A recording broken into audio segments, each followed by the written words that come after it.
Good evening, everyone. Thank you for joining the NASW New York CARES Community Engagement Initiative for the first event of the Fall 2025 Policy Series, led by myself and Gideon Mase, the NASW New York Policy Team. My name is Amanda Presley, and I'm one of the policy coordinators at the chapter. Some things I look forward to at NASW New York. Make sure you're registered for the remaining two events of the NASW New York Fall 2025 Policy Series. Gideon will drop those two links in the chat shortly for you all. All three events of this season's policy series are designed to guide and prepare you for the Capital Action Day on February 10th. And this includes an advocacy training, which was something that was highly requested last year. Also, there will be registration for the NASW New York School Social Work Series, which will be a week-long event about school social work, including a CE opportunity as well. If you're looking for more CE workshops, we do have a robust CE schedule, and there's more on the horizon for the chapter. If you are not included in our email list, we urge you to get included on that so you can see all the updated opportunities that we have to engage with the chapter. Post-event, you'll receive an email that will share all of this information about what's coming up at the chapter, as well as any resources provided by tonight's guests that will be in the chat. Please remember, by registering for the NASW New York events, you agree to abide by the NASW New York anti-harassment policy, which we will link in the chat shortly. Before we begin tonight's event, we do want to take a moment to acknowledge that NASW New York recently experienced a Zoom bombing incident during our free virtual CARES programming. We are actively communicating with our national office to implement stronger preventative and responsive protocols, as these types of disruptions have unfortunately been on the rise across virtual platforms across the nation. We are taking every precaution. We want to prepare you that should an incident occur today, it may involve hateful or emotionally distressing content. Please know that we are ready to immediately handle an incident should it occur again. Our mission remains to provide free and accessible NASW New York CARES community engagement programming to support New York social workers with content that matters to them and the profession. However, if disruptions continue to escalate, then we may need to reconsider the structure of these offerings. Thank you so much again for joining us this evening, and should you have any more questions, please reach out to our community engagement events at the chapter, and I will drop in my email in the chat as well. Without further ado, let me introduce you to our first guest, Carolina Rodriguez from EdCap, speaking to the benefits of social work loan forgiveness. Hi, everyone. Thank you so much for having me. I think we all know that attaining a higher education is really expensive and that you often need to go beyond a bachelor's. You need a master's in order to practice in some areas. So one of the things New York State does is they have a social work student loan forgiveness program, but if anyone in the room has tried to apply, it's a little bit of a mystery. It's so hard to get in, and then when you get in, you have to renew it every year, which once you get in, that's the benefit. You can qualify for up to 4 years. So one of the things that we have heard loud and clear is the need for additional funding to increase the number of people who benefit from that forgiveness program. And this would be at the state level. So when we think about what are the forgiveness options available to people in social work, we have the public service loan forgiveness, which is a federal student loan program. And then at the state level, I should have mentioned, at the state level, we have again this social work forgiveness program. There is some advocacy in New York to increase the fund from, I believe, 1.78 million to 12 million. That would, again, in essence, allow more people to be able to benefit. Some people may not end up working for a nonprofit. They may be doing other type of work that, again, might prevent them from pursuing some of the federal relief, where if you have lower loan balances or any loan balance, you could benefit from the state forgiveness program. There's obviously a lot of work that needs to happen. You really will need to elevate your voices, especially this fiscal year with competing priorities that the state is going to have. Again, this would enable just more people to be able to find some relief. As someone who went through the public service loan forgiveness program, who has a background in social work, I can tell you that that is life-changing to be able to finish with your student debt and be able to see a return on investment at the same time that you can do what you love most, right? Which is serve your community and in areas that are dear to your heart. I don't know if anyone wanted me to go further, or if someone else wants to talk about the bill in place right now. Let me know how in depth you guys want me to go. Maybe you could take a couple questions and then we'll go into the advocacy that we've started on our end for the budget. Great. If anyone has any questions for Carolina, please feel free to unmute or drop it in the chat and we'll read it out loud. And this could be about applying for federal loan forgiveness because that's what they're specialized in. If you have any troubles trying to get forgiveness.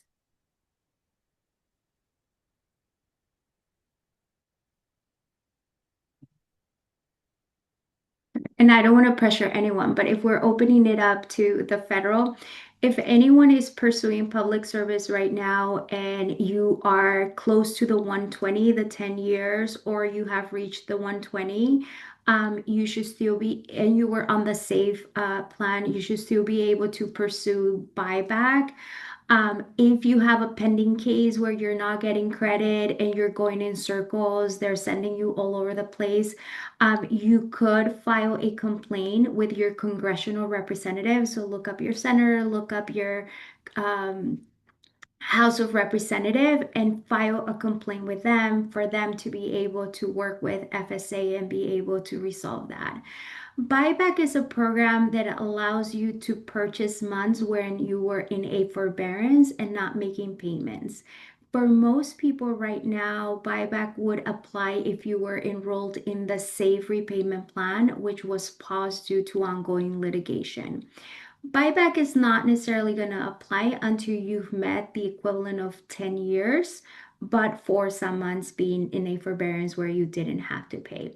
There's a lot more information on FSA on buyback, and obviously, I'll drop my information over program in case you need one-on-one help. And I think there was another question, maybe, maybe not. I think I see from Mark is loan for, or I think I just answered that one, but says, who will be getting forgiven for loans, what income or public service? Amira, is this question for the state social work loan forgiveness? For both. Yeah, I Okay. think for both. So maybe answer for the state and then federal. Okay, I'll start with federal first and then the state. So for federal, you can qualify for public service loan forgiveness, which says that you can get your loans forgiven after working for the equivalent of 10 years at a qualifying employer. And that is generally defined as working for a 501(c)(3) nonprofit or government, whether it's federal, state, or local government, and you make payments under an income-driven repayment plan. Income-driven is just the umbrella term, and there are different income-driven repayment plans. The landscape of which income-driven repayment plans exist after 2026 is another subject. It would take me an hour to describe it. But as long as you make payments under an income-driven repayment plan, you work for a qualifying employer, after 10 years of making payments, any remaining loan balance gets forgiven, and it's not taxable at the federal or the state level.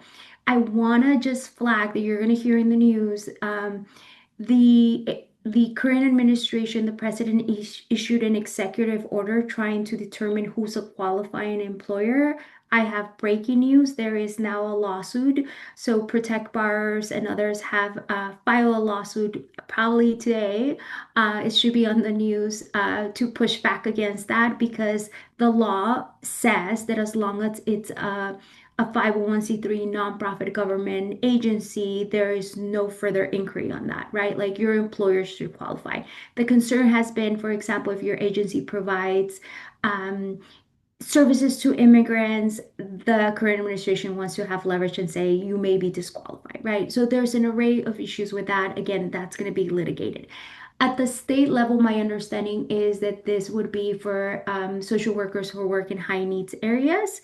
So I am sure we're going to drop more information there, but anyone else can jump in terms of how they define that. There is no income for the state forgiveness program, meaning you don't have to be making necessarily under a certain threshold. The biggest challenge with the state forgiveness program is being able to apply and get selected. Most of the programs the state runs in terms of forgiveness, with one exception, they're like a lottery and you never know when it opens up. So I think hopefully if this goes through and you are able to get increased funding and more autonomy on the process, that would be greatly improved, because right now it's very random. You never know when to apply, and it's really hard to be selected. But others can jump in into terms of the specifics of the pending bill. Great. I'm going to go into an update on what we've experienced in our advocacy thus far on the budget. But I just wanted to hold space for the next minute if anyone has any final questions for Carolina before I get into what we have experienced thus far. Going once, going twice. Okay. Thank you, Thank you all. Carolina. I'm going to go into a little update about what we've been doing so far. I'm dropping into the chat an infographic with all of the numbers that you all can view for yourself as I'm speaking right now. But so far, we noticed last year during our advocacy that the budget line has been stagnant since 2016 in the budget for student loan forgiveness for the social work program in New York State. And that 1.79 million in particular would only fund around 250 social workers to actually get this award. And that would be at about 6,500 a year and capped at 2,600 or 26,000. So that means after we did our survey in 2024, we found that a lot of social workers mostly had around 80,000 to 100,000 in debt. And so we know that that 6,500 a year isn't really going to make a dent if you do actually get this program. And as Carolina had just mentioned, it is a lottery system.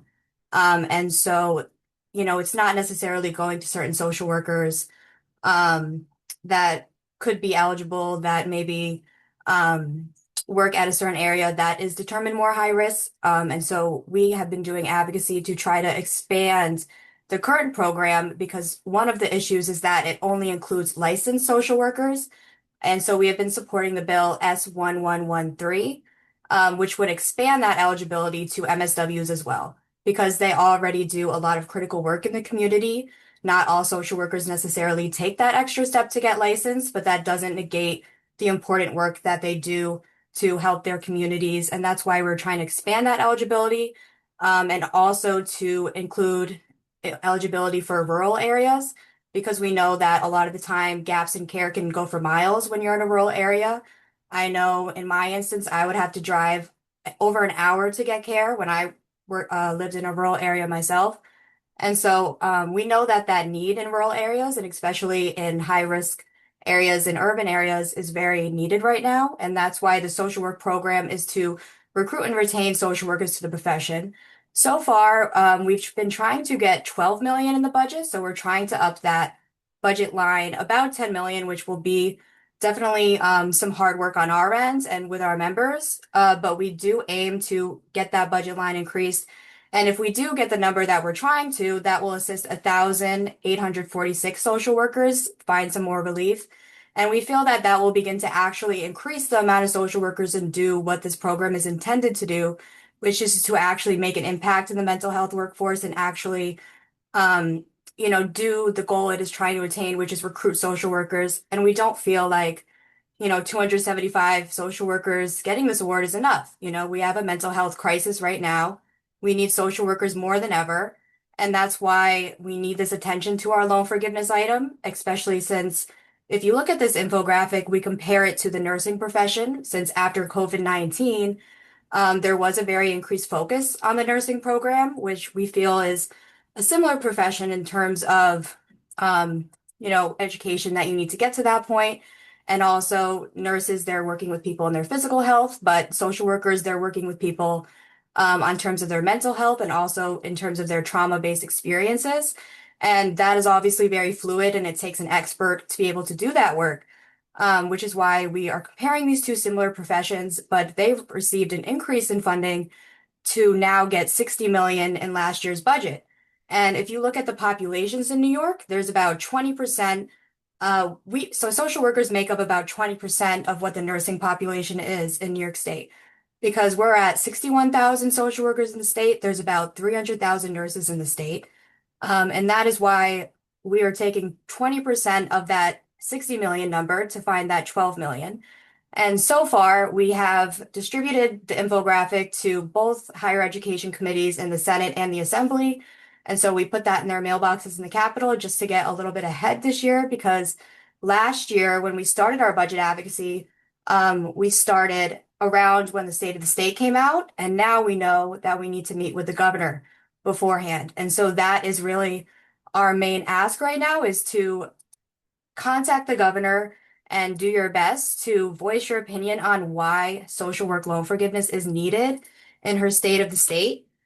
Because we found when we were doing this advocacy that it's incredibly hard to get in the budget if you're not in the governor's initial budget. It's very hard for the legislators on their end to actually push that ask up and get the governor to include it. And so we really urge you in these next couple months to voice why social work loan forgiveness is so important and why it should be increased, because that would very greatly help us when we are going and asking these legislators for their support, and also talking to the governor. And we know that some of you might need some relief, especially in this time when inflation is increasing and is struggling to get by. And we know that social workers don't necessarily always make the best income. And so if we can, get you guys something and get you a win, help us help you. And that's what we're saying right now. And I think that's the conclusion to all of this. But we really need the member support on this. We really need all of your voices. And so please share with your networks. And I'll drop some additional links in the chat to make sure you guys have the Act Now that we're going to be pushing that creates an automatic message for you to just send it to your legislators. But please share it with your networks. And we're going to keep pushing this until the State of the State comes out and until the budget comes out in March to April. Carolina, I wanted to give you a question. Yeah, you just reminded me of something really important, and we can look into this further, is if you are still pursuing public service loan forgiveness, let's say because you owe a lot of money and if you get this grant, you could actually use the funds if you get the state grant to apply it to your yearly, monthly required payments. In other words, this amount could help you make payments towards PSLF, and there's a way to do it. You would have to talk to your servicer. So I just wanted to throw that out there that even if you think like, oh my God, I owe 150,000, like this is going to do nothing, you may actually be able to still apply, get it hopefully, and leverage those funds to be able to meet your PSLF requirements because it would arguably be 4 years of funding that, again, you could use that.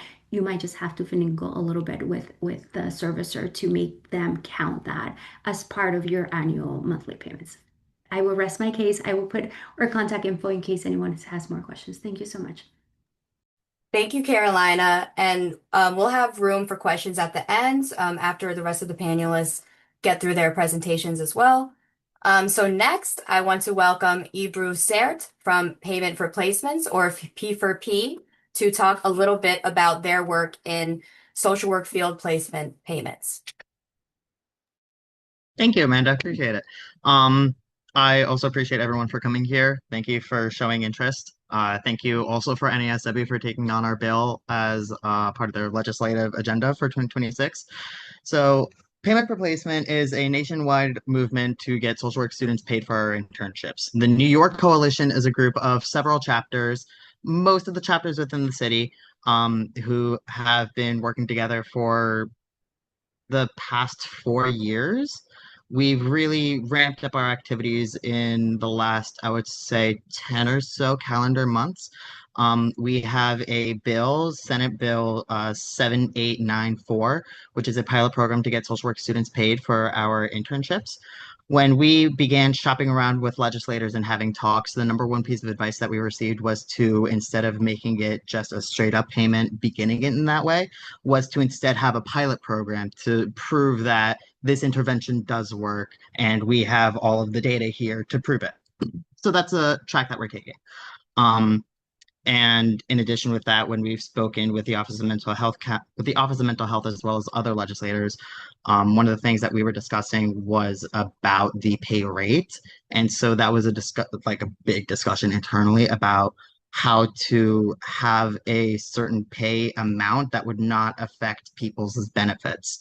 So, like, if I were making full time, for example, even during the internship during school, I could be losing my SNAP benefit, right? And then I wouldn't be able to buy groceries. And so that was a very big discussion that we had internally. The logistics for the bill, as it is written right now, is that students are paid for their first year of internships up to $4,500. That is lasting for 4 years. And then at the end of the 4 year pilot program is a study that the Office of Mental Health is going to be executing, which is where they're going to see if the rate of social workers did increase in the past 4 years, learning about the experience that students had during their education, whether or not they were the same amount of stressed or increasingly so, right?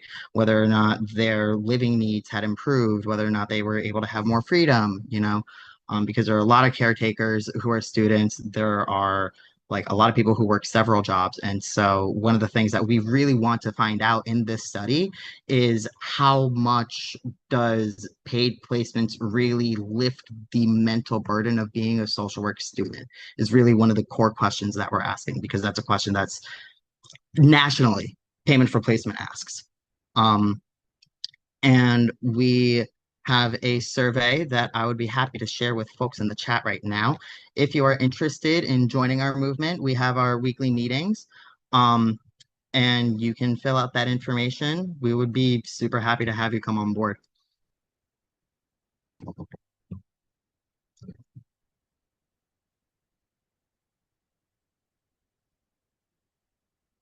Yeah, if anybody has any questions, I just had to check over my own notes. I think I did hit everything.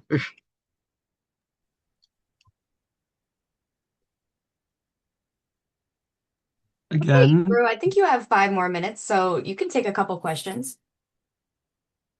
Does anyone have questions about getting paid for your internship or have any disgruntled opinions if you didn't get paid for your internship? Oh, I would actually like to note one thing while people are thinking. Um, the our bill is getting funding exclusively from the state. And that was one of the things that we were talking about internally. We don't want to obligate agencies to have to pay students because that's something that a lot of agencies that are strapped themselves for cash would not be able to afford, right? In NASW, something that has really been lightening my heart is that everybody recognizes how crucial and really foundational intern labor is. And so everybody is on board of seeing that be paid, which personally has been lightening my heart. Mark, I see you have a question. Yeah. Hi, I'm Mark Laster. My question is, what is this pilot going to look like? How many people? How big is it? How are you going to decide, what application process? Maybe it's in the bill, but I'm just curious, since we have a few minutes, kind of go into more detail about what this would look like. Yeah, totally. The money would be dispersed through the schools. Would be That's how the students get paid, like in their hands tangibly. One of the stipulations that we have in our bill is that the school needs to advertise that the program exists so that they're not just sitting on this pool of funding and they're just letting it collect dust. Um, it would be up to the school to determine how exactly they're going to be dispersing that amount between students. Right. Okay. But again, so it's up to the schools, but then how much funding would be available? And I guess maybe how is it going to be measured in terms of if it's successful or not? I mean, you kind of mentioned a couple ways, but is it more concrete than, kind of like just looking at the numbers and seeing recruiting more social workers? That is part of the study, we haven't, if I recall, we don't exactly have the study like written in ink, but the way that I've been approaching it is that I would take a qualitative and quantitative approach, and that we would be looking at the numbers and like just the raw data, but we would also be interviewing students, interviewing practitioners, interviewing agencies, interviewing supervisors to see how and if and how paid internships really affected their learning experience at school. All Does that right. answer Thank your you. question? Yeah. Thank you. Awesome. Natasha? Good evening. I wanted to know more information about your weekly meetings. I'm an agency director and I've been actually funding close to about $90,000 at this point, paid internships by implementing the cost into grant applications. So this is definitely an issue that's close to my heart. So I would definitely love to join your weekly meetings if you can share information for them. If you did already and I missed it, I apologize to support with this effort. I love hearing that. I love hearing that. Like that makes me so happy. It's so nice to hear that, especially Yeah. almost like hitting six figures. That's amazing. That's incredible. I Yeah, and if I appreciate you, knew Natasha. about this at the time, I've been doing it for about 4 or 5 years. If I knew about this movement at the time, I would have joined earlier. I just learned of it and said, okay, let me see what I can do with the advocacy piece. And so I would definitely love to join your weekly meetings. Hell yeah. Our meetings are every week, Tuesday at 1 p.m. on Zoom. Okay, and then so email you directly or So, Amanda has very kindly reposted the link in the chat. We have a survey, which okay, you can put in your information there, and then that will be how okay, perfect. you let you know about stuff. Yep. Thank you. My pleasure. Thank you. Okay, we got one more minute. Does anyone have any final questions for Ebru before we go on to our next presenter? So the students would have to apply to be a part of this program, and then the school would then request the amount they need from the state in order to pay those students? The school would get the amount and then they would disperse it to students. They would make their own rules about um like is there particular identities that we want to focus on, like BIPOC students or something like that? Is it something that's going to be an income requirement? Is it going to be needs-based or universal based? That's something that the school has a bit more freedom. Actually, I'm Please correct me, sorry. Pilar, please. I'm sorry. So I was part of this at the beginning, and my own Zoom is not working, so I'm actually on my iPad doing this. So the way that it works is that based on CSWE's numbers on how many social work students there was in New York, the bill itself states that we're requiring enough funding for that amount, and if there's more for that extra amount.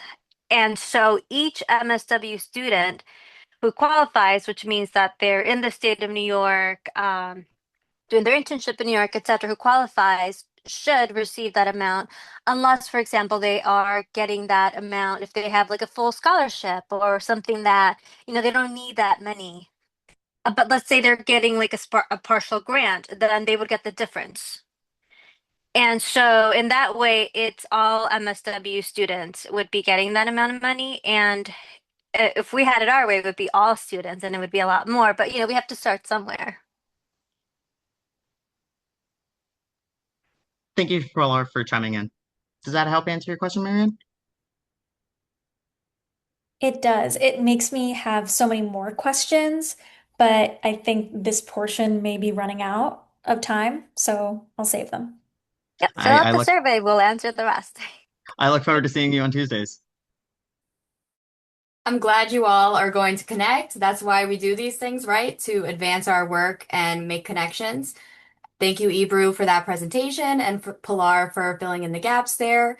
Next, I want to introduce Elon Silver, what a name, from Senator Kristen Gonzalez's office, and he's going to be talking about S8484 to regulate the use of AI in psychotherapy and therapy.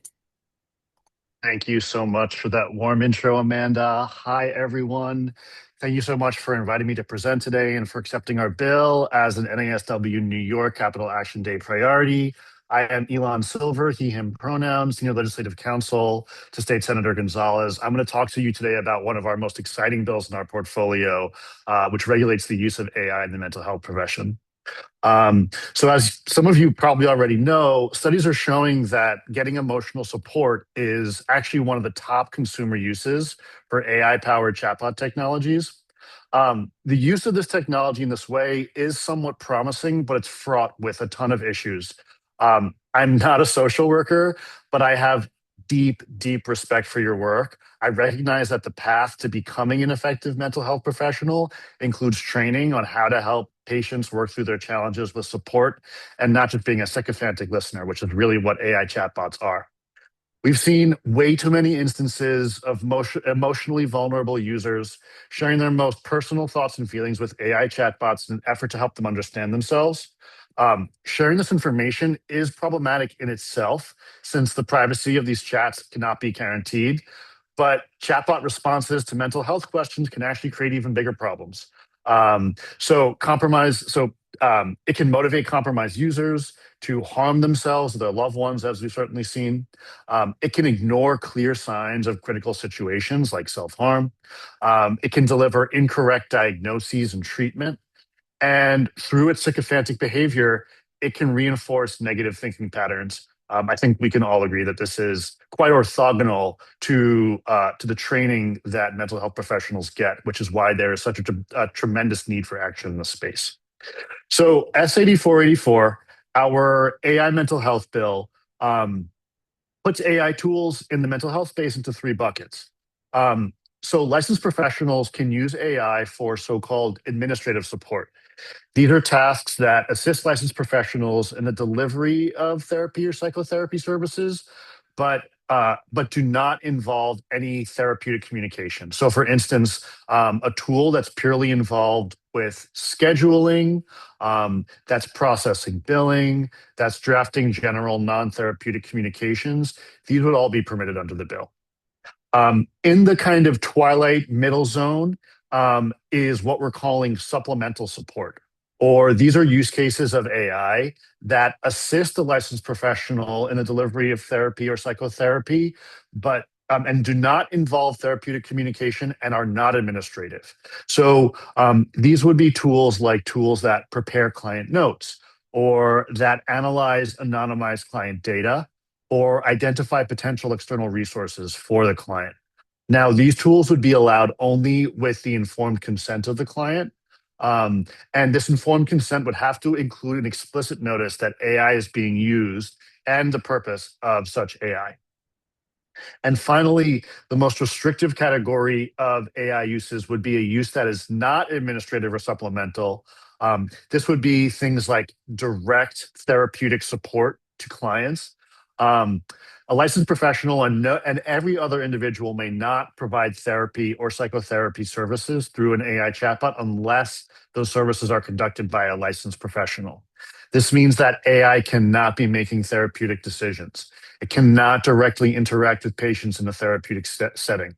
It cannot generate therapeutic recommendations or treatment plans without review and approval by a licensed professional. Under the bill, licensed therapists will retain the duty to maintain the confidentiality of the records, and the enforcement provisions under the bill would impose a $50,000 civil penalty that would be levied by the Commissioner of Education. So this bill has two really important goals. Firstly, it protects the profession of mental health professionals from the technological incursion that can negatively impact quality of care. And on the other side, it protects patients from poor care and potentially really, really dangerous outcomes. After our conversations with NASW, you guys provided some really valuable feedback, and we're going to be looking at weaving into this bill in the near future. There is going to be a need to improve patient awareness around the use of these tools. So an educational campaign that accompanies the regulatory pieces of this bill, we think is a great idea, and is something that we'll be looking at in the next turn of the bill. And another piece of feedback that you share with us that I thought was a brilliant piece of feedback was to prohibit repeat offenders, because those who want to violate a bill like this might find that they can get thousands of clients by just putting out a tool out there, and it's more efficient for them to deal with potentially some gaps in enforcement than to comply with the law. So something that I think that we will be looking at is injunctive relief, which would be a court order that would prohibit a company from putting out a tool like this. That's our bill, S8484. We're really proud of it. We're so happy to share it, and we're so happy to have your support on the bill, and we're really excited. I'm excited to answer more questions and to work with you guys on this really important issue. Mark, I see your hands up. Yeah, So what is there opposition to this bill? I mean, is there people coming out and saying, no, this bill shall not be passed? And if there is, what does it look like? So, the bill is still relatively new, and we typically don't get a lot of feedback on our bills outside of the legislative session. However, I will say, the opposition to this bill is quite similar to the opposition that we get in other areas of AI regulation. So our office carries a number of bills that regulates the use of AI. And from the perspective of industry, any regulation that could potentially impact the use cases of AI will prevent innovation. Of course, that's a completely false assertion. Plenty of innovation can happen while you are protecting professions and while you're protecting consumers. But this has been kind of the drumbeat that you see. The opposition that we get to this bill dovetails like very, very closely with the opposition that you see from industry as regards any AI bill. And the perspective is that any restraint on the use cases of this will hamper innovation. I did have one question that came up in our AGR meeting last time we met, and that was, could you please clarify who the penalty falls onto? Because I know that a couple members were concerned that it would fall onto the therapists and not the companies. So could you clarify how that piece works out? Yeah, so I think it might be useful to refer back to the buckets of tools. So supplemental support is a tool that a licensed professional is using internally in their office to support their client. So in these cases, if a practitioner fails to or clinician fails to get consent from their client, then it's quite fair that the practitioner should be on the hook for failing to comply with those regulations.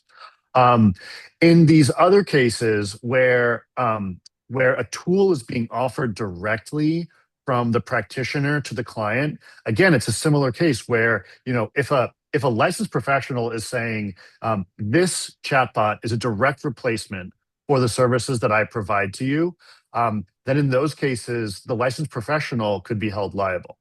In other cases, so let's say that there's a new fantastic startup and the startup has a new use of their AI platform and they call it, Therapy Bot. And they offer this to the general public as a replacement for mental health therapy. In that sort of a situation, the company would be held liable, not any sort of random clinician. But it depends who is holding out the tool to the end user. That's really where the determination lies in this bill. Thank you for clarifying that. Does anyone else Sure. have any questions for Elon?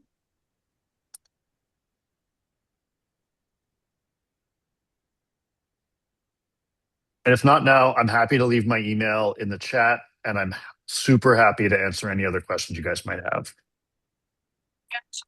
I do have a question, and it has to do with what you were just saying, Elon. Yes. I was just thinking of how that would work in terms of, when clinicians are working under limited permit or under a supervisor who's directly supervising them. Would that then fall on the supervisor, or is it still the practitioner themselves? It's a really good question. Um, it would depend, I would say, on the relationship between the practitioner and the manager. So, for instance, if the manager is the licensed professional in the business and the practitioners are, conducting therapy on behalf of the manager, then the manager would likely be held liable. If the manager is not directing the clinicians in their day to day, is kind of just overseeing the admin work. And a clinician decides on their own that they've found this fantastic tool and they want to offer it to their patients. In a scenario like that, the clinician would be responsible and not the manager. So I would say it would look at how involved the manager in this scenario is in the therapeutic decisions that are being made with respect to a particular patient or a particular treatment decision.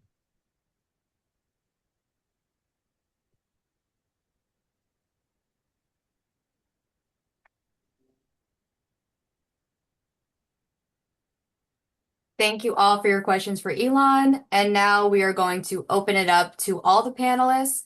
If you have any questions for Ebru, Elon, or Carolina, or Gideon and I'm going to open it up. And then we are waiting for our last presenter, Jessica Gonzalez Roja, who will enter at about 6:50 because she has an important engagement right before this. So we will be taking questions up until 6:50 until our next presenter arrives.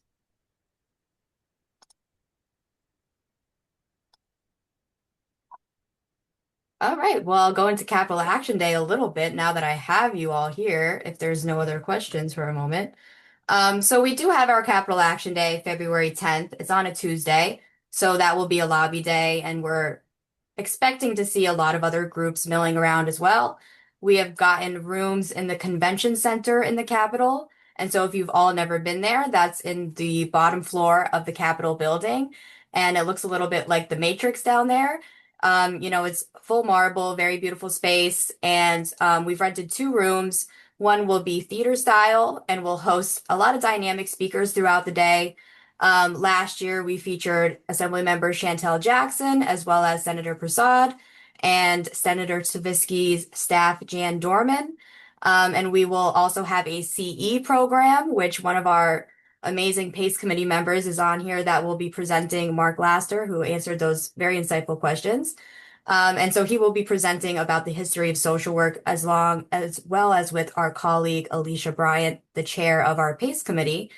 And so we're really hoping to see you all there. We really need to make a roar of our social work members at the Capitol this year. And we'll be meeting about the loan forgiveness, school mental health, as well as AI and P4P. And so basically, if you do register for Capital Action Day, you will be divided based on where your interest lies. And so that is why when registration opens for the event, right now we are still looking for sponsors. And Gideon has been so kind to drop the link in the chat. If you know of any organizations that would like to uplift the mental health workforce and the health workforce, then please, I urge you to share that with your networks. We need all the support we can get. We're trying to fund the breakfast for the day as well as lunch and get things like shirts and bags so that everyone can look as a collective while we're walking through the Capitol. And we also hope to secure the donation link. Okay, so Gideon can drop that one more time and make sure that goes through for you, Tiff. But we're really trying to show a strong collective. And last year we had a lot of success. We actually went to over 30 meetings with the legislature in the higher education and as well as the social service committees. But this year, we're really going to be focused on higher education, as well as the internet and technology that I believe Kristen Gonzalez is very heavily involved in. And then also, we'll have to definitely hit the children and families, as well as education. So we do have a lot of committees within the legislature that we'll have to spread across. And that's why it is so vital that we have everybody attend. And so that link to register will definitely be shared with everyone who was registered today. But for now, please help us share the word about finding sponsors. We do have a lot of schools of social work that we're going to see come this year. We're partnering with NYU, who the students have been very involved, which has been amazing. They're actually tabling outside their cafeteria, and that's really amazing to see. But we're also having the College of Syracuse bring a lot of students. And last year we had the College of Staten Island as well as Buffalo come. And I think Hunter College is going to come as well. And so I'm really excited about the student interest that we have here, especially with our P4P movement. So that will definitely be a great boost.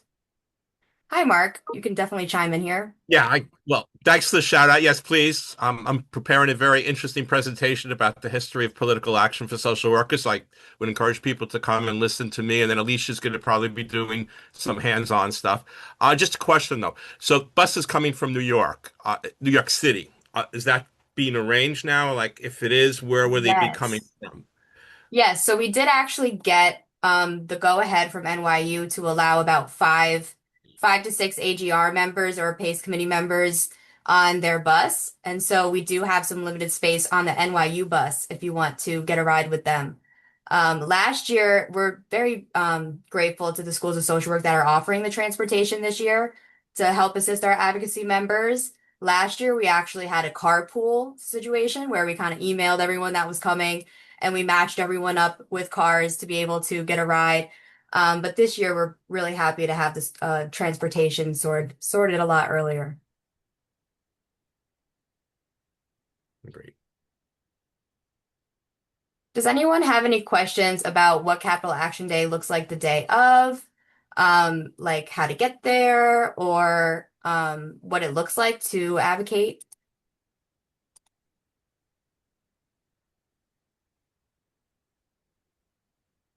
Go ahead and unmute, Galen. Hi, it's Jaylene. Um, yeah, if you could go through what the day kind of looks like and what's the formatting on what the procedures are.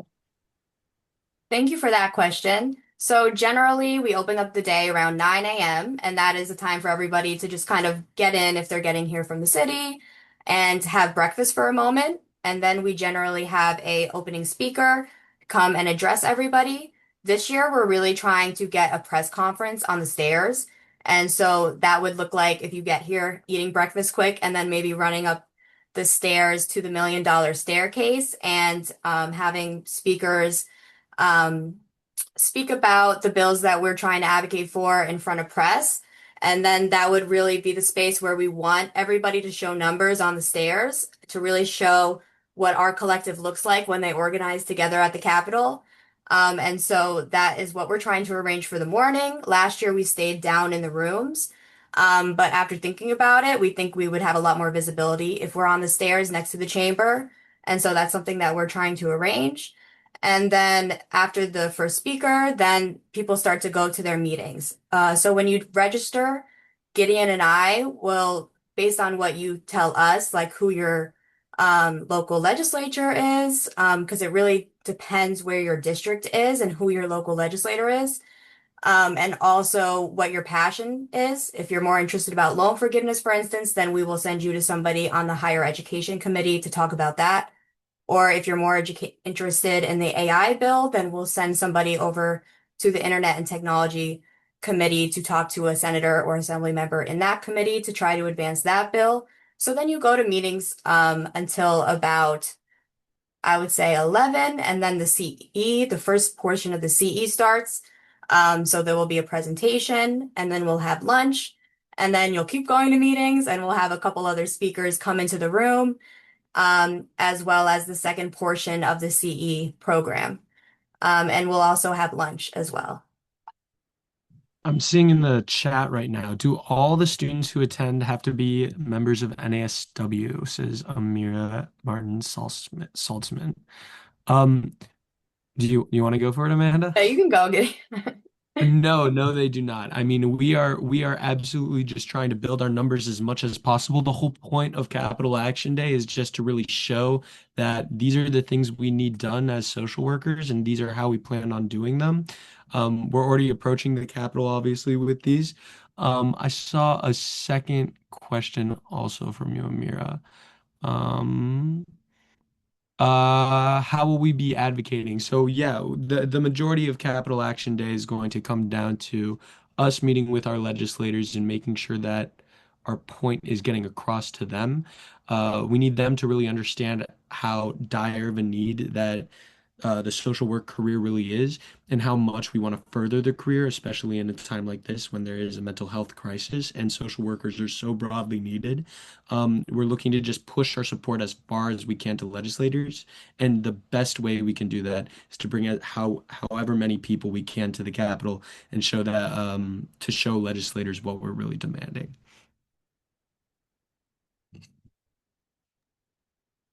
Great. And thank you, Tiff, for sharing the day to CASA NYC's Youth Advisory Board. I think that anyone involved in youth mental health or youth health would be a great ally in this work. And so if you ever want to tie Gideon and I in with somebody and we could meet with them to share more details, feel free to connect us. I'm going to drop my email in the chat as well one more time, just so everybody has it.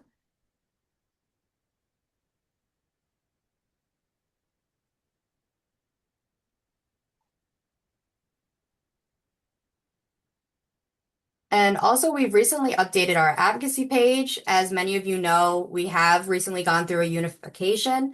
And so I understand that not all of our members are up to date with how to navigate our new website. And so if anyone does have difficulty with looking at the partnership information or looking at any of our priorities, which I just dropped a link for our advocacy page, please do not hesitate to email one of us, because we know that it is an adjustment for somebody that's been a member for a long time to see this new website, and it does require some extra steps. And so if you do need assistance, don't hesitate to email us, and we can even drop on a call at any point as well.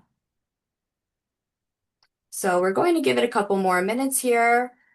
We understand if something came up on the assembly members' end, but we're going to give it until about 6:55.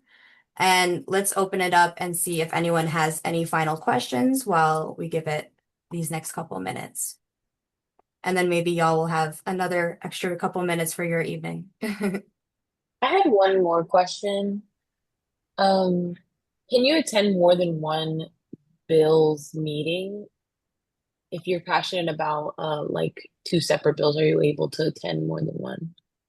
Absolutely. Obviously, no one has unlimited time, and we're going to be bouncing back and forth. I know Amanda and I plan on being in multiple rooms at once. It's going to be challenging, but if you really are passionate on these things, then we would love for you to bounce around with us. We are going to make it a priority to kind of hit each one. So, yeah, it's definitely possible, is what I would say. It's definitely possible. It might be challenging, but it's definitely possible. Yeah, like Okay, I'll thank say you. last year, for instance, we had some meetings that people who were going to come didn't show up. So I had to kind of, walk around to people in the room and be like, hey, you want to go to a meeting right now? And so there are going to be some people that I'm going to call on, and it might be random and you might have to prepare on the walk over.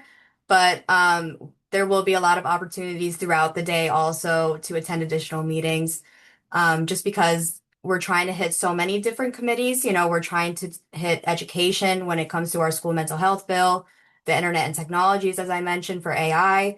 And then with P for P, I'm sure that's maybe in higher education or Ebru. What committees is that bill in right now?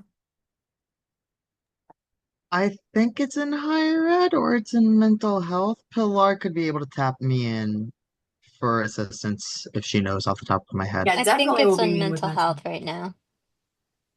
Yeah, mental health. So the point is, there are going to definitely be a lot of committees that we need to all kind of get to.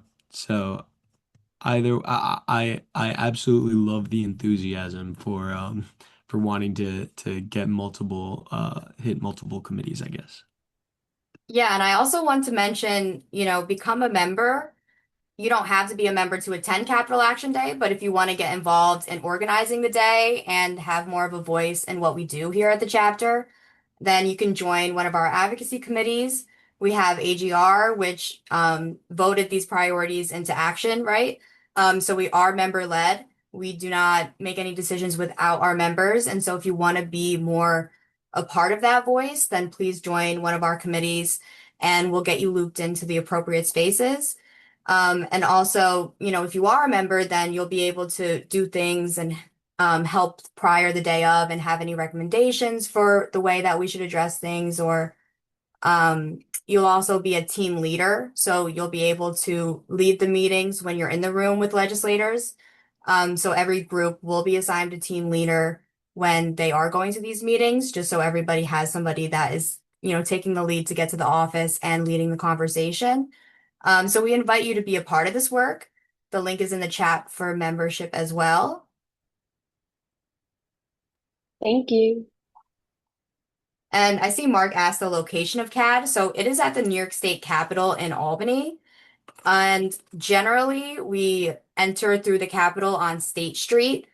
And, when you look at the address of the Capitol, it can get a little bit confusing just because it's in the middle of State Street and Washington Street in Albany. But the entrance that we go into is on State Street. And so I'll drop um, the link to the Capitol in the chat, but I can always have a call with you, Mark, to go more into detail about what that looks like. And we do have a map of the Capitol, which we distribute to everyone that will be registered for CAD the day of. Oh, I see Jessica is actually here now, so we are going to have the presentation.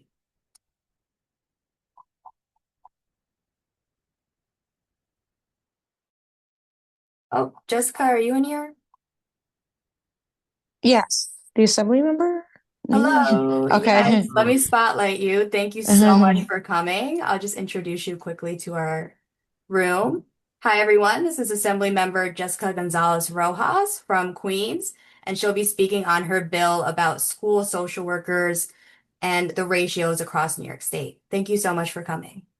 Great, thank you. I teach a class on Monday evening, so we just wrapped up and had to find a room. But hi everyone, I'm Jessica Gonzalez Rojas. I use she, her, ella pronouns. I represent the 34th Assembly District in Queens, New York.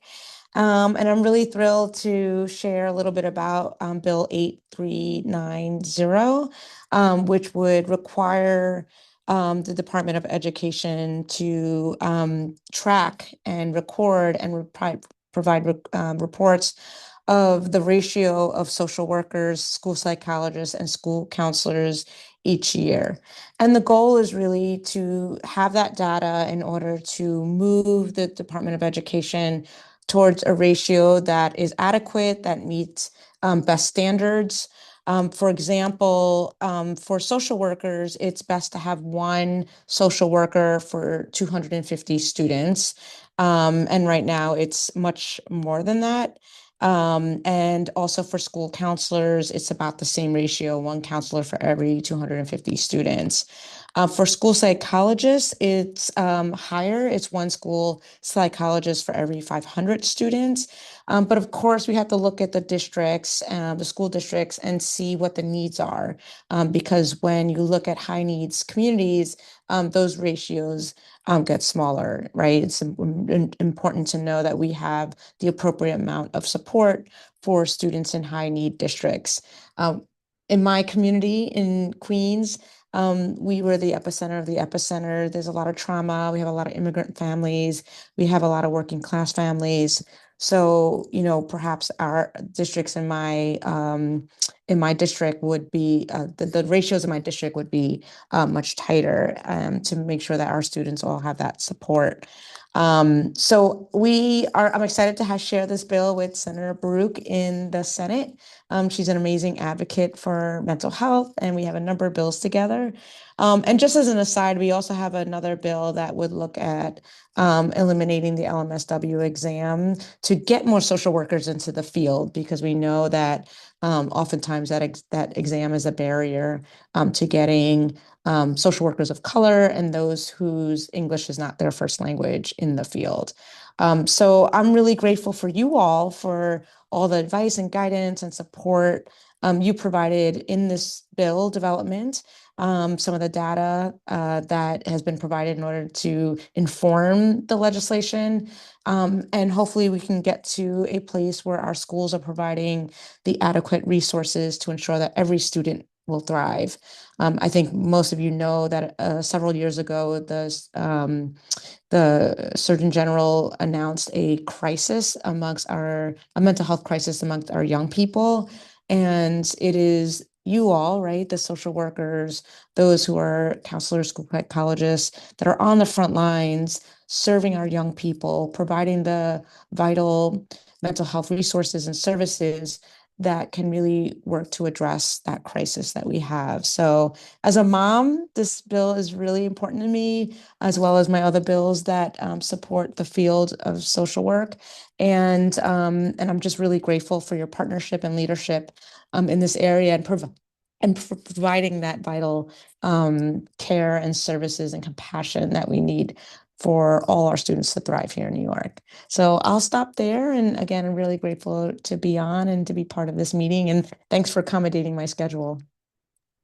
Thank you so much for making time in the midst of your hectic day. We really appreciate you making an effort right now, and I'm sure everyone in the room does as well.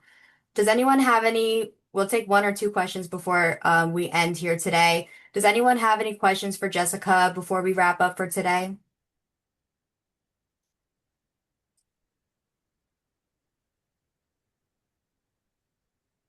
Okay, thank you so much. Thank you for leading the charge and sponsoring this bill. I do want to highlight that we are doing a school social worker series, and we'll be doing that Mhm. next week.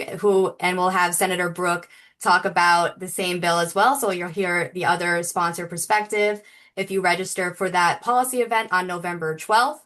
And we will share that link in the email to all registrants that attended today. Thank you so much, everyone, for coming. And I'll stay here and hold space, but we can go ahead and wrap it up for tonight. And we will also be sending information in our follow-up to register for Capital Action Day and also to donate and partner. So thank you all for being here today, and we hope to see you on February 10th. Thank you all, and I hope this is part of your legislative package that you're fighting for. So I It appreciate is. you all. If you didn't hear it yet, it is. Yes, wonderful. That's great news. All right, I'll see you all up in Albany. See you Thank soon. Thank you. you so Take much. care. Bye-bye. Thank you, everyone. Thank you, everyone. Thank you. Thank you. Thank you. Very nice presentation.